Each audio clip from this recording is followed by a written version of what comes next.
YouTube. Hey guys, how's it going? It's your boy M.K.S here, back with another video, and welcome to the second part of finally, because it's taken me a while. By the time I had my dinner, I went for a walk and listened to the Celtic game. I didn't get to watch it, but I listened to it. I was going to wait to do Celtic related stuff or whatever from February on, but I thought I'd focus on Italian football. But anywho, I'd love to know what at the moment, although at the moment I think if Celtic doesn't get its act together, February might be too late to turn the league around, because we need to make some signings. We downstairs as sport thinking about Celtic, but I know I did want to focus on Italian football, especially Juventus and the national team and Roma and whatnot. But anyway, I'd love to know what you would, what suggestions you have for helping Italians to develop youth development in football academies and that kind of thing. If you have any suggestions and stroke or ideas of your own, I'd love to read those and your thoughts generally on this matter. And I know I'm wearing the Rivals cap because I'm a mad fan of Italian football. More generally, I thought I'd wear it. I was wondering whether I should wear the Inter mad cap, because they are one of the biggest. I think they're the second biggest rivals really of Juventus, if not the first. But as a fan of Italian football, I thought I'd be quirky as usual and wear this. But I'd love to know from Celtic supporters as well, like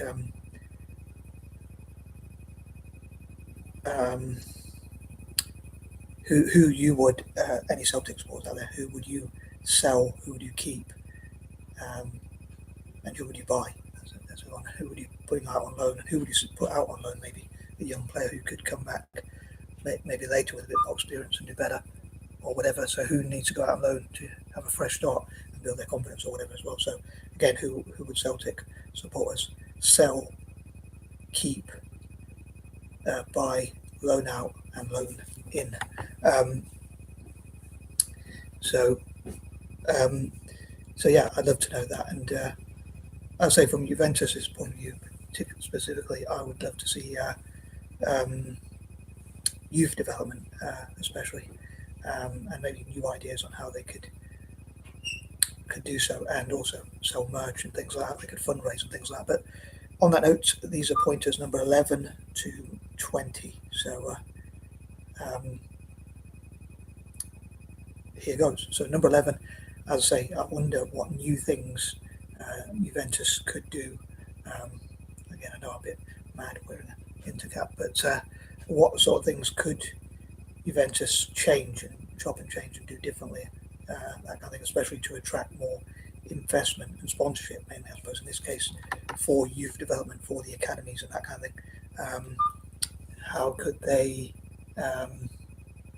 approach sponsors? What are some ways that more sponsors could be encouraged to invest into the club, maybe and donate to the club? And I talked in part one about like working together with charities, NGOs, even governments themselves, and that kind of thing. It could even include migrant and refugee charities, and charities that empower children and young people, given the name Juventus. And why I'm talking about these ideas for Italian football, in this case for Juventus, as I say. And I'd love for them to fundraise to have as many academies as possible, including their own version of like La Masia, Clairefontaine, and that kind of thing, which I talked about before. And for number 11 especially, I normally like to think of something different, but I was scratching my head trying to think of something different. What's left of my hair when I went for a walk and whatnot. But anyway, moving on, number 12, and maybe with momentum learning, continuing what they do well. But again, looking at, I sort of mentioned this in part one, I think, like looking at what different clubs, including themselves, and what mistakes they and other clubs have made in the past, what doesn't work and what does work as well, mistakes to avoid, and things that work basically, and how to continue with momentum. Another thing I suppose I could have said for point number 11, but I thought I want to keep the video short and sweet, so I thought I'd move on when I got to, according to Facebook, around 8 minutes. Although I think it's a couple of minutes fast for some reason, the Facebook clock. But it's a good job I have that, because otherwise I'd probably waffle on all night. But some people might say I already do. But as I say, looking back at the past and looking at momentum and getting started on changes. But um, I googled how to improve youth facilities for town football generally, and ideas on youth development generally in football, and also on like what could be learned from La Masia and whatnot. Um, and one of the things that came up was like consistent. I think it was consistent, or like developing. I think it was a consistent way of play. But I think once people know that, and it becomes too predictable. I think if you're not versatile enough, I would have preferred saying point number 11 because I think changes. But anyway, talking about changes, I suppose including in point number 12, a bit different to my other videos. Hopefully, I hope I do try and mix up a bit if I can, like make things different. But anyway, but yeah. Not being too predictable. So sometimes pressing high, sometimes sitting back a bit, sometimes counter-attacking, and that kind of thing. But I would love again, I could have said in point 11, thinking about changes. I often say I'd love to see Italian football become more attacking, and I'd love to see Juventus produce the next top players, Messi and big players like that. I mentioned that before, but all the top players, different academies could be where they try different skills, and they say, oh, let's try and copy that player, like watching clips of that player and see if they could try it. Like it could be the Cruyff turn, it could be something George Best did, it could be how to dribble like George Best or Messi or something like that. It could be a trick that Pele tried. It could be something Maradona or Ronaldinho or Zizou tried or whatever. But each pitch could have a different sort of thing where players try those tricks. But also so many of them, I guess the idea is to be unpredictable for the opposition, but maybe plan before the game. Like so your teammates sometimes, or mostly knows what you're going to do, teammates even, or generally know what you're going to do. But sometimes if you're a very skillful and tricky player like Zizou or Ronaldinho, maybe your teammates might not know. You might plan it differently at different times, or maybe they would. Maybe it's even better if your teammates know what you're going to do. But sometimes you might even surprise even them. But moving on to 13, again, I was trying to wait patiently to think about something, but I know the transfer window even. This one anyway. There is one in I think it's August, my birthday month. You know, as part of a birthday present for me, so I could make some signings in the summer. But I think I don't want to wait till that long because it could be too late. But I thought capitalising on something which is a bit negative, which is in terms of Celtic, our arch rivals. They hate Catholics and all that. So using that hatred to capitalise on it by encouraging like Catholic individuals and groups, so Catholics to invest into and sponsor Celtic. And I'd love for different organisations from different religions and different groups to sponsor Juventus, that's from a selfish point of view, and to challenge the negatives they have in some of the things like the Calciopoli scandal and all that kind of thing, which unfortunately set it down back quite a lot. Number 14, I hope they'll find a lot of solutions and again look at different ways to learn from past mistakes, I say, and to try and tackle corruption, like tackle and root out negative things like corruption, match fixing, and things like that. Talk about like how I'd love for Juventus to have like centres for like tackling match fixing and corruption, like Juventus for Justice, Juventus for Justice, and that kind of thing. But in this case, what I was trying to focus on, what I'm hoping to focus on today, or what's left of it, is like the youth development side, as I say, and trying to see how to like, for instance, maybe play more younger players and things like that, and look at how ways that maybe young players are held back in Italian football, where like, they look for players who are experienced, but maybe too experienced, but needs more of a balance and more younger players. I talk about, for instance, like playing at least 3 under 21 players, and again, I know I mentioned that in part 1, playing at least 3 under 21 players in all games, and things like that. And also, so that gives them an opportunity, because I suppose there's one thing about developing young players, but it's a bit pointless if they sit on the bench. And on that note, like even if they don't want to play too many young and inexperienced players, they could send some out on loan, and then they get game time, even if it's sometimes at a lower level, like a lower league, like Serie B or First Division or Championship or whatever.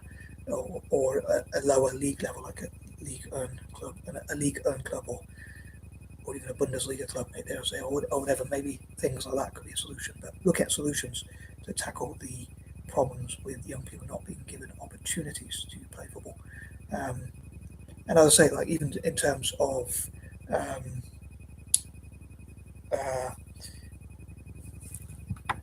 in terms of like players not being able to make mistakes, I think the goalkeeper should be very dependable, which I talked about recently. I can't remember if that was in part one or in a different video, but I said the goalkeeper, you want to make as few mistakes as possible, preferably zero. But to err is human, to make mistakes is human, basically. But to really stuff things that requires a computer, as I say. But on a serious note, like to enable them to, in terms of midfielders, not so much goalkeepers or defenders, but midfielders, to try different skills and see which ones work, and not be afraid to try different things and see if they work or not. But yeah, basically tackling problems through football, hopefully booting them out using another football analogy. But at the same time, in this case, focusing more on the youth development side of things. Again, how do younger players get a chance to develop their game and improve and get that experience? To me, experience doesn't come just from getting older. It also comes from, yes, getting the opportunity with time, and also as you get older, you have more time, but also from doing things.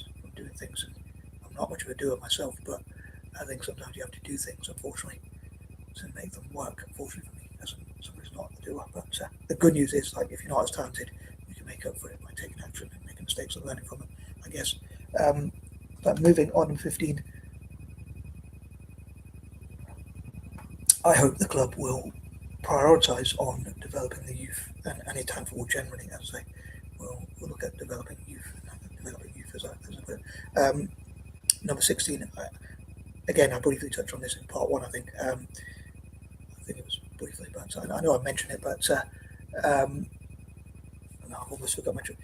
I wonder if I'd love to ask Juventus support, just like I'd love to ask questions for other Italian fans and for Celtic fans. I talk about, like, who would you, in Celtic's case, who would you, who would you sell, who would you keep, who would you loan out, who would you loan in, and that kind of thing.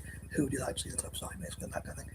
I suppose I need to cover that, but in who would we buy, I guess, obviously. But I'd love to know from different Celtic sports, and I'd love to know similar questions for Italian football fans. Although for Juventus, as I say, I want to focus more on the youth side, which brings me to my question, I guess, which I asked in part one. I might come to this a few times, to be honest with you, this month, but I wonder, from Juventus fans out there, hope Juventus fans will answer this one, but would you be happy, any Juventus fans out there, if the club risked maybe winning trophies, maybe didn't win as many trophies, like win Serie A titles, the Coppa Italia, the Super Cup, and things like that, or even the Champions League? I'd love to see. In the past, I would really want to see Juventus win the Champions League, but now I'm more focused on, if they do that, that would be a bonus. But if the club spend much more on youth development, which would benefit the national team, I suppose I'm looking from a holistic approach of the Italian national team and Italian football more generally, and how I love for more youth development. And because Juventus, his nickname is youth, or not nickname, what it stands for in English, what it means in English. Yeah, for me personally, as a fan of Italian football, a controversial one perhaps, if you like, and maybe Juventus, I hope they won't be too offended by me suggesting it, but my personal goal and dream and whatnot would be for Juventus to develop so many great young players for the national team, and for Milan, AC Milan, I'm not wearing into my cap because I'm a bit mad, but AC Milan and Roma to have more money to buy better players, which could mean, as I said before, like Juventus could be a feeder club for AC Milan, and especially for Roma. I know Juventus fans will not want that for Inter, but especially for the national team, hopefully, most of all, hopefully producing so many great players.